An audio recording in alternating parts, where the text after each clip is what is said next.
सुखदेव जी महाराज अब सूर्यवंश की कथा सुनाते हैं। कहते हैं सूर्यवंश का वर्णन भगवान श्री राम का चरित्र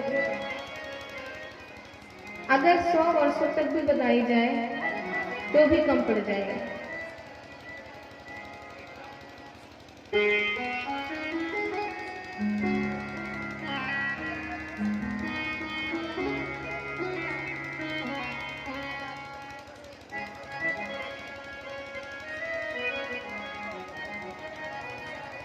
रघुकुल के मणि महाराज दशरथ, जिनके हृदय में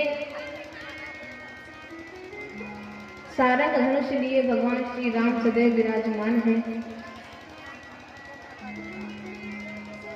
कौशल्या, सुमित्रा, कैकेयी देवियों जैसी जिनकी 3 पत्नियां हैं।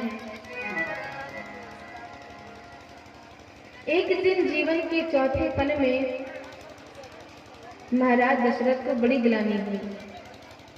ग्लानि मतलब खेद हुआ, पश्चाताप हुआ। भय ग्लानि मोरे सुत नाहि, भय ग्लानि मोरे सुत नाहि।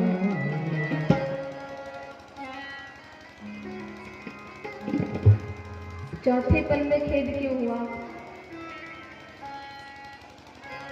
जब शरीर काम के लिए नहीं रहा, जब जरित हो गया, वृद्धावस्था आई, तब उन्हें महसूस हुआ कि उनके पुत्र नहीं है अब तक।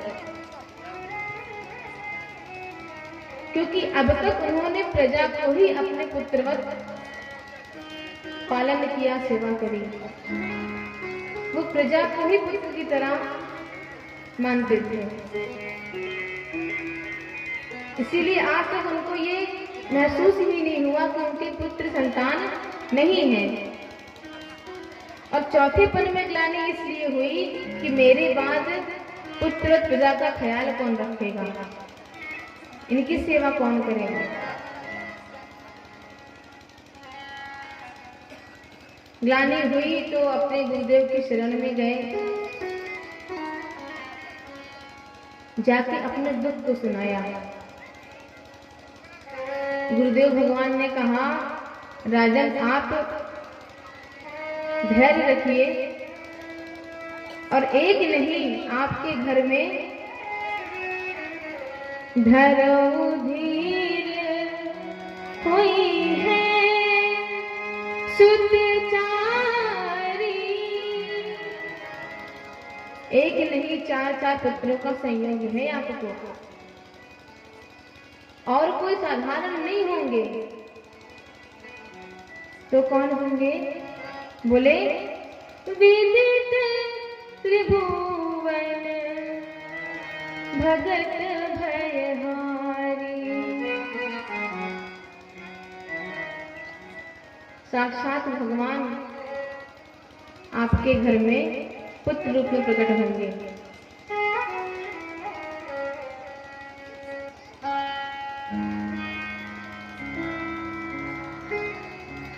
गुरुदेव भगवान ने कहा कि पुत्र कामेष्टि यज्ञ का आयोजन करना होगा, जिसके लिए बुलाया श्रृंगी ऋषि को। यज्ञ का आयोजन हुआ, लेकिन यज्ञ में आहुति न महाराज ने दिया और न गुरुदेव ने दिया।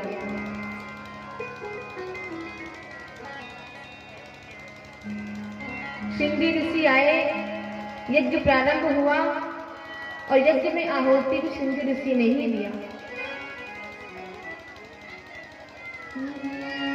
भगति सहित मुनि आहुत दीनी, सहित आहुत दीनी, भगति सहित मुनि आहुत दीनी, भगत सहित मुनि आहुत दीनी।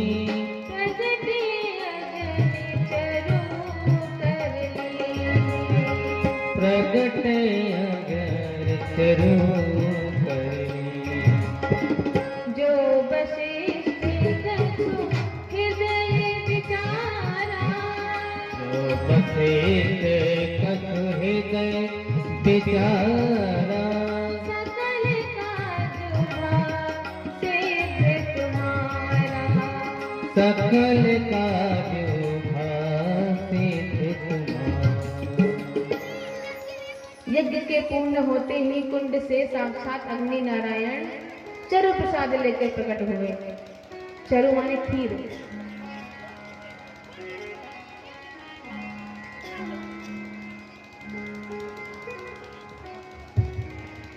गुरुदेव वशिष्ठ ने कहा, अग्नि नारायण से उन्होंने प्रसाद लिया और महाराज को देते हुए कुछ बारीकी से बातें बताई कि खीर का प्रसाद का वितरण करना कैसे है। प्रसाद देते हुए कहा कि पूरे खीर का 2 भाग करना है। एक भाग माता कौशल्या को प्रसाद रूप में लेना है। अब बचे हुए आधे खीर को 2 भागों में करना है। वो आधा भाग माता कैकेयी को देना है।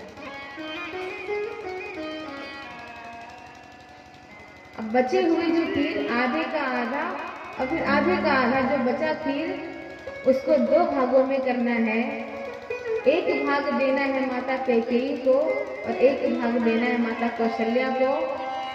ये कहकर कि प्रसन्न मुद्रा में दोनों माताएं मिलकर वो प्रसाद ग्रहण कराएं माता सुमित्रा का।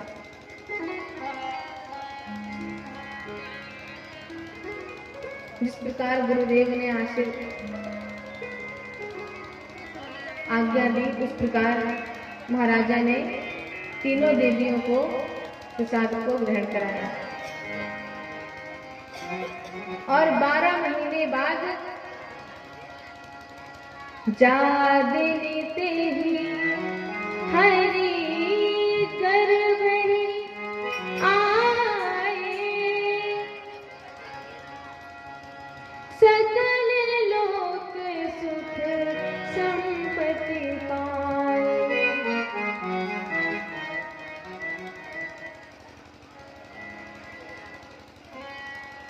माताओं के अंत में जो प्रभु पधारे, भगवान राम कहते हैं माता के गर्भ में पूरे 12 महीने थे।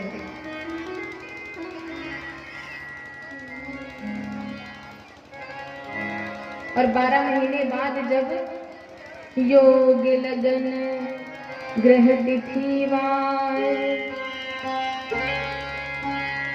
सकल भय अनुकूल,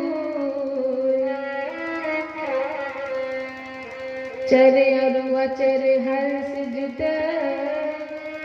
राम जन्म सुख मोर। योग लगन ग्रहवार तिथि जब सब अनुकूल हुए, चैत्र मास के शुक्ल पक्ष में 9वीं तिथि में दिन मंगलवार भगवान श्री राम का प्राकट्य हुआ। समय जब निकट आया तो पूरी अयोध्या नगरी में खुशियों की बहार छा गई। सरयू नदी में मानो आज जल की जगह पे अमृत ही बह रही है। इतना दिव्य इतना अद्भुत माहौल हो गया।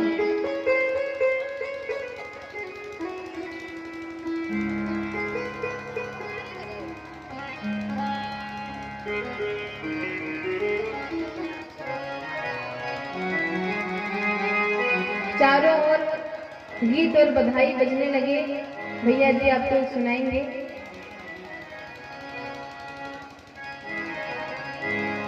भय प्रगट कृपाला दीन दयाला कौसल्या हितकारी, हर्षित महतारी मुनि मनहारी, अद्भुत रूप निहारी। लोचन अभिराम तन घन श्यामा निज आयुध भुज चारे भूषण बनमाला नयन विशाला शोभा सिंधु करारी कहा दुई कर जोरी अस्तुति तोरी कह विधि करऊं अनंता माया गुण ज्ञाना तीत अमाना वेद पुराण भवन करुणा सुख सागर सब गुण आगर जह गावे श्रुति संता सोमा महित लागी जन अनुरागी भयो प्रकट श्रीकंता ब्रह्मांड निकाया निर्मित माया रोम रोम प्रतिवेद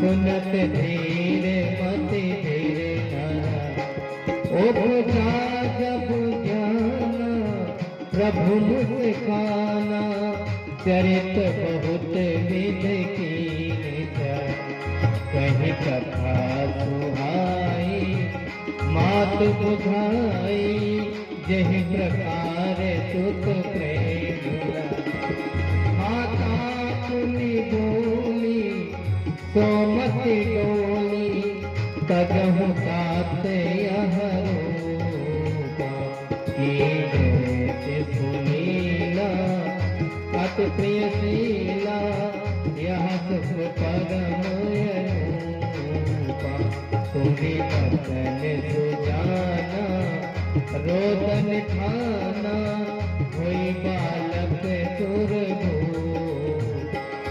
यह चरित गावई हर पद पावई तेन परे भव को भय प्रकट कृपाला दीन दयाला कौशल्या हितकार हर सुख महतारी मुन मन हारी अद्भुत रूप विचार लोचन अभिरामा तन घन श्यामा निज आयुध मुझ जा भूषण बनमाला नयन विशाल शोभा सिंधु करारी कहा दुई कर जोरी आसुत तोरी कह विध करऊं अनंता माया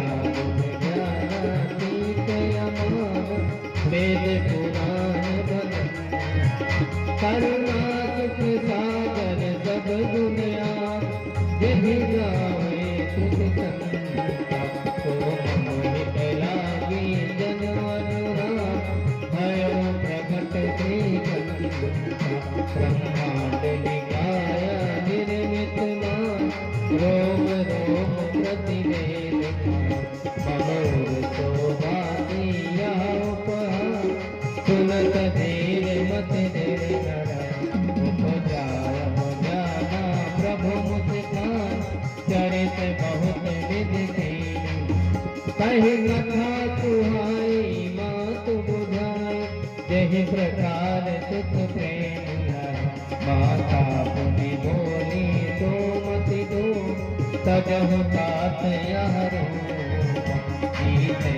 सुनीला प्रियसी यह सुख परम सुनि पकड़ सुजाना रोदन ठार हई बालक तुम यह चरित जगावे हर पद पावे तेन परे भव को मैं प्रकट पाना दीन दया कल्या हितकारी हर सुख महतारी मुनि मनहार अद्भुत रूप निहारी। बोल सियावर रामचंद्र भगवान की जय। अंतिम पंक्ति में कहा, यह चरित्र जे गावही हरि पद पावही, ते न परे भव कृपा। भगवान के चरित्रों का जो गुणगान करता है, जो श्रवण करता है, वो संसार के भवकूप में, कुएं में कभी भी गिरता नहीं है। राम जी का चरित्र परम पवित्र है, जीवों का मार्गदर्शन करने वाला है।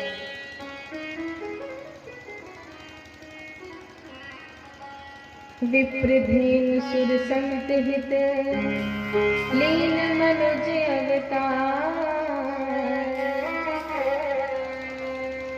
भगवान का तो जन्म ही अपने भक्तों को आनंद देने के लिए होता है।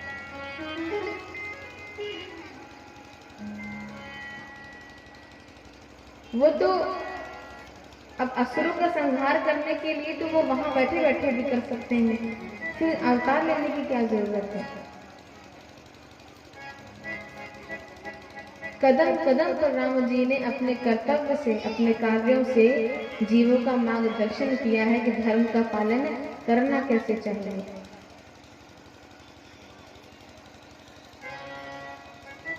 कैसे हैं हमारे राम जी, जिनको राज्याभिषेक की सूचना मिलने पर बहुत प्रसन्न नहीं हुए, और रात ही रात जब तख्ता पलट हो गया, बुलाकर कहा गया सुबह आपको 14 वर्ष के लिए वन जाना पड़ेगा, तो जरा भी दुख नहीं। कहना बड़ा सरल है, दुख में तड़पो नहीं, सुख में भूलो मती। करना उतना ही आसान है। पर जब राम जी से कहा गया कि 14 वर्ष का वनवास दिया जाता है, तो पिताजी तो दुख में विलाप कर रहे हैं, और राम जी कहते हैं कि मुझे विश्वास नहीं हो रहा है, थोड़े ही बात पिता ही दुख भारी। इतनी सी बात तो पिता इतना विलाप कर रहे हैं, इतना दुखी हो रहे हैं।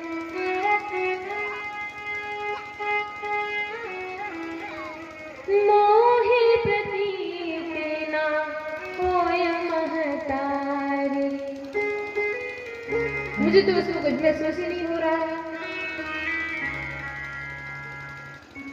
धन्य है राम जी, आजकल के नवयुवकों को आपका प्यारा से प्यारा बेटा भी हो, बहुत आपकी बात मानता हूँ, आज्ञाकारी हो। ऐसे आज्ञा उसको देकर कहिए जंगल चले जाओ।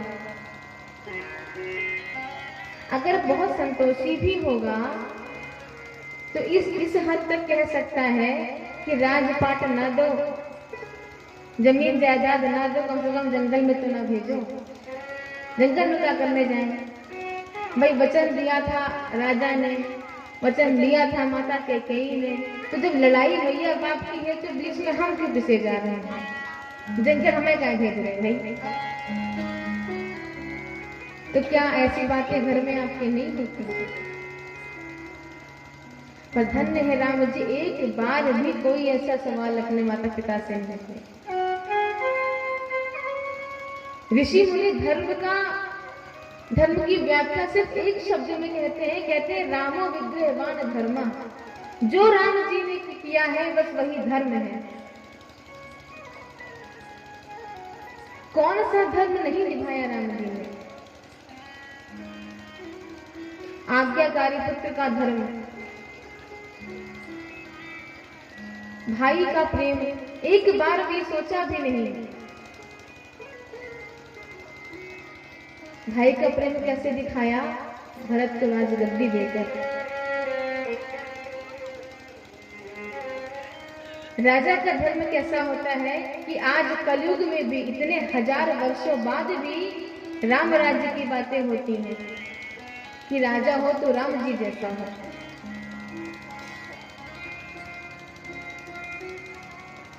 प्रजा का छोटे से छोटा व्यक्ति भी अगर आवाज उठाता है तो राम जी ने कभी उसकी आवाज को दबाया नहीं। प्रसंग आप सब जानते हैं। भले अपनी जानकी का परित्याग करना पड़ा 2-2 बार, पुत्रवत सेवा करने वाले हैं, पालन करने वाले हैं अपनी प्रजा का।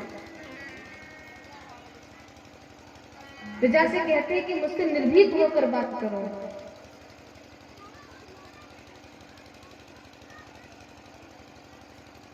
तीसरी, शरणागत वत्सल। जब विभीषण शरण में आए तो ऐसी कृपा करी कि सीधा लंकेश बना दिया, लंका का राजा बना दिया।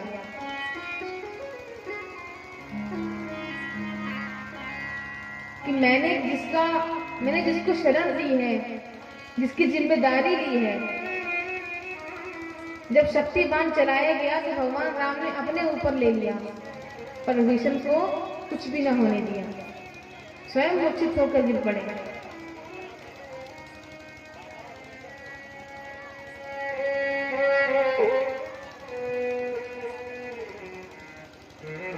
मित्र का धर्म कैसे निभाया कि माता जानकी की विरह में विलाप कर रहे थे, जंगल जंगल भटक रहे थे, रो रहे थे, पर जब सुग्रीव के पास गए, सुन सेवक दुख दीन दयाला, खड़क उठी गई भुजा विशाला। प्रेम से गले लगाया, अपना दुख तो भूल ही गए। बाली का वध किया, सुग्रीव का राज्याभिषेक किया। तो हर तरफ से देखिए, आज्ञाकारी पुत्र का धर्म, भाई का धर्म, पिता का धर्म, राजा का धर्म, एक मित्र का धर्म, एक एक चरित्र उनका मार्गदर्शन करने वाला है, प्रेरणा देने वाला है।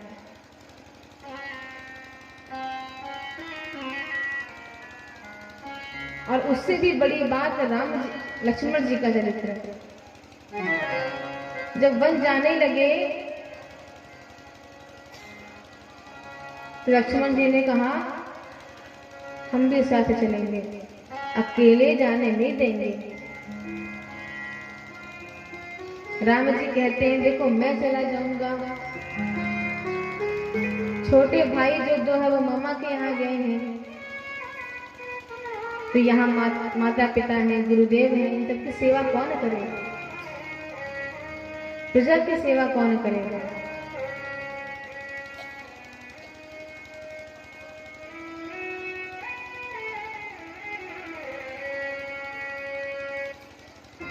लक्ष्मण जी ने कहा कि मैं किसी को नहीं जानता,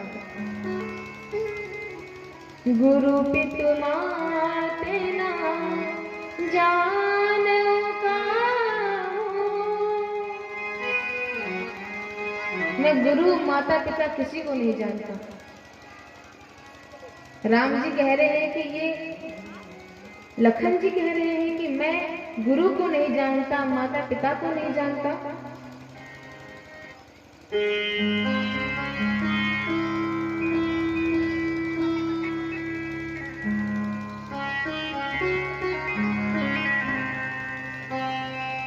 लक्ष्मण जी कहते हैं कि मैंने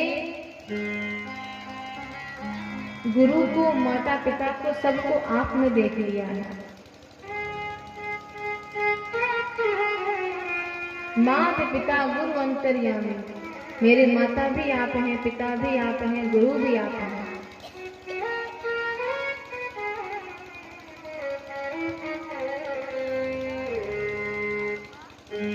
राम जी ने लक्ष्मण जी को धर्म का उपदेश दिया और लक्ष्मण जी ने राम जी को परम धर्म का उपदेश दिया। मानव का धर्म क्या है? परम धर्म, भगवत की प्राप्ति। तो लक्ष्मण जी यहाँ परम धर्म का पालन कर रहे हैं। अब भगवान कहते भी हैं कि मेरी प्राप्ति में अगर कोई बाधा आवे तो सर्व धर्मान परित्यज्य, सभी धर्मों का परित्याग कर दो।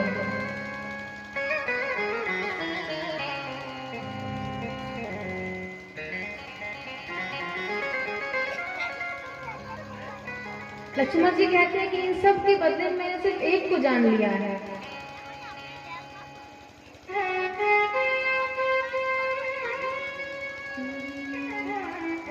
मोरे सबई एक तुम स्वामी, मात पिता गुरु अंतर्यामी।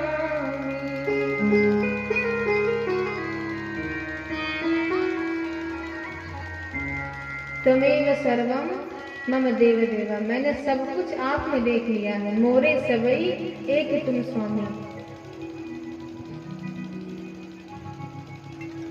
राम जी कहते हैं लखन तुम ये बात हृदय से कह रहे हो, क्योंकि प्रायः संसारियों में मैंने देखा है ये जो पंक्ति तुमने कही सुन सुनकर मेरे कान पक गए।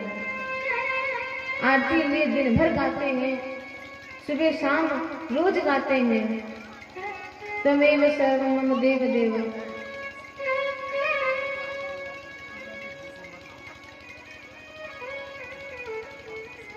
तन मन धन सुख संपत्ति सब कुछ है तेरा।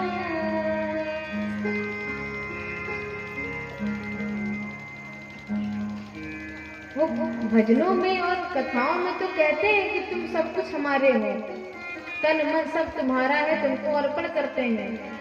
कहते सभी है लेकिन मानता कोई नहीं है। प्रायः जब किसी के पास बैठता है पूछते तुम्हारे पास क्या है, तो उंगली पे यही गिनाता है मेरे पास इतने घर हैं, इतना जमीन है, इतनी जायदाद है, बैंक में इतना बैलेंस है, इतने बेटे हैं, पुत्री है, पत्नी है, सब कुछ गिनाता है, मुझे भूल जाता है। कहने को मुझे अपना कहता है पर मुझ पर थोड़ा भी विश्वास नहीं करता। इसलिए पूछ रहा हूँ कि तुम सिर्फ कह रहे हो या ये बात हृदय से बता रहे हो। लक्ष्मण जी ने कहा मोरे सबई एक तुम स्वामी, मात पिता गुरु अंतर्यामी। आप तो अंतर्यामी है ना, स्वयं झांक कर देख लीजिए। इस प्रकार श्री रामचरितमानस में एक एक चरित्र जीवन को मार्गदर्शन देने वाला है।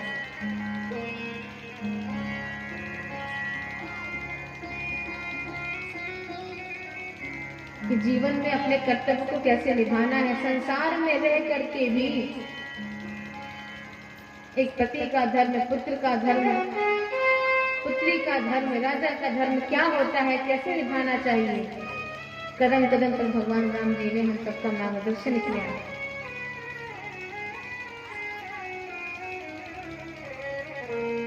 जीवन जीने की सिर्फ कला आती है रामायण से।